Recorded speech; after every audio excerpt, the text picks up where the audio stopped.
Madam ನಿಮ್ಮ ಇಲಾಖೆಗೆ ಏನು ಕಳೆದ ತಿಳಿದಿದೆ? ಬಾರಿ ಅನುದಾನ ಸಹ ಖರ್ಚಾಗಿಲ್ಲ.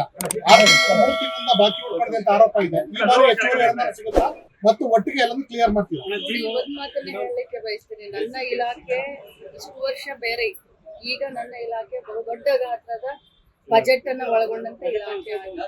ಗೃಹಲಕ್ಷ್ಮಿ ಬಂದಿರೋದ್ರಿಂದ ಒಂದು ವರ್ಷಕ್ಕೆ ಸುಮಾರು 32,000 ಕೋಟಿ ಹತ್ತತ್ರ ದುಡ್ಡನ್ನ ನಾವು ಮಹಿಳೆಯರಿಗೆ ತಲುಪುವಂತ ಇಲಾಖೆ.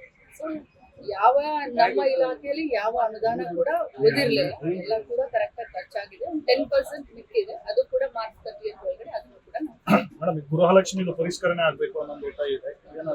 ಇಲ್ಲ, ಯಾವುದೇ ಕಾರಣಕ್ಕೂ ಯಾವ ರೀತಿ ನಡ್ಕೊಂಡು ಹೋಗ್ತೇವೆ ಇದೇ ರೀತಿ ಮೇಡಮ್ ಮುಂದಿನ ನೆಕ್ಸ್ಟ್ ತಿಂಗಳು ಜನ ಗೃಹಲಕ್ಷ್ಮಿ ಅವ್ರಿಗೆ ಹಣ ಪಾವತಿ ಆಗತ್ತಾ ಅಥವಾ ಮತ್ತೆ ತರ 3 ತಿಂಗಳು 4 ತಿಂಗಳು ಸುಮಾರು ಆಗುತ್ತಾ? ಏನು ಇಲ್ಲ, ಸರ್ಕಾರ ದೊಡ್ಡ ಯೋಜನೆ ಮಾಡಿದೆ, ಹಣ ಹಾಕ್ತಾ ಇದ್ದೀವಿ. ನವೆಂಬರ್ ಡಿಸೆಂಬರ್ ಕ್ಲಿಯರ್ ಮಾಡಿದ್ದೀನಿ, ಜನವರಿ ಫೆಬ್ರವರಿ ಕ್ಲಿಯರ್ ಆಗುತ್ತೆ. ಒಂದು 10 ದಿನ 15 ದಿನ ಹೆಚ್ಚು ಕಡಿಮೆ ಆಗ್ಬೋದೆ. ಆದ್ರೆ ನೀವು ಮಹಾರಾಷ್ಟ್ರಕ್ಕೆ ನೋಡಿ, ಮಹಾರಾಷ್ಟ್ರಕ್ಕೆ ಕೇಳಿ, ಲಾಡ್ಲಿ ಬಹನ ಅಂತ ಹೇಳಿ ಇಲೆಕ್ಷನ್ಕಿಂತ ಮುಂಚೆ 2 ತಿಂಗಳು ದುಡ್ಡನ್ನ ಹಾಕಿದ್ರು. ನಮ್ಗೆಲ್ಲರಿಗೂ ಗೊತ್ತಿದೆ, ಲಾಡ್ಲಿ ಬಹನ ಯೋಜನೆಯಿಂದ ಗೆದ್ದಲು ಬರುತ್ತೆ.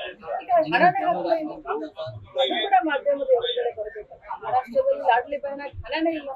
ಇಲ್ಲಿ ಬಿಜೆಪಿಯವರು ದೊಡ್ಡದಾಗಿ ಕ್ವಶನ್ ಕೇಳ್ತಾರೆ, 6 ತಿಂಗಳಿಂದ ಹಾಕಲ್ಲ, 8 ತಿಂಗಳಿಂದ ಹಾಕಲ್ಲ. ಕರೆಕ್ಟ್ ಆಗಿ ಕರ್ನಾಟಕ ರಾಜ್ಯದಲ್ಲಿ ಗೃಹಲಕ್ಷ್ಮಿಯನ್ನು ಅವ್ರ ಮನೆಗೆ ತಲುಪ್ತಾ ಇದೆ. ಆದ್ರೆ ಅದೇ ಮಹಾರಾಷ್ಟ್ರದಲ್ಲಿ ಇಲೆಕ್ಷನ್ಗಿಂತ ಮುಂಚೆ ಮಾಡಿದ್ವಿ, ಇಲೆಕ್ಷನ್ ಆದ್ಮೇಲೆ ಯೋಜನೆ ನಿಂತಿದೆ.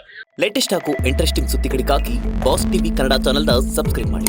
ಹಾಗೆಯೇ ಬೆಲ್ ಐಕಾನ್ ಪ್ರೆಸ್ ಮಾಡಿ. ಇದರ ಜೊತೆಗೆ ಫೇಸ್ಬುಕ್, ಇನ್ಸ್ಟಾಗ್ರಾಮ್, ಎಕ್ಸ್ನಲ್ಲೂ ಮಿಸ್ ಮಾಡದೆ ಫಾಲೋ ಮಾಡಿ.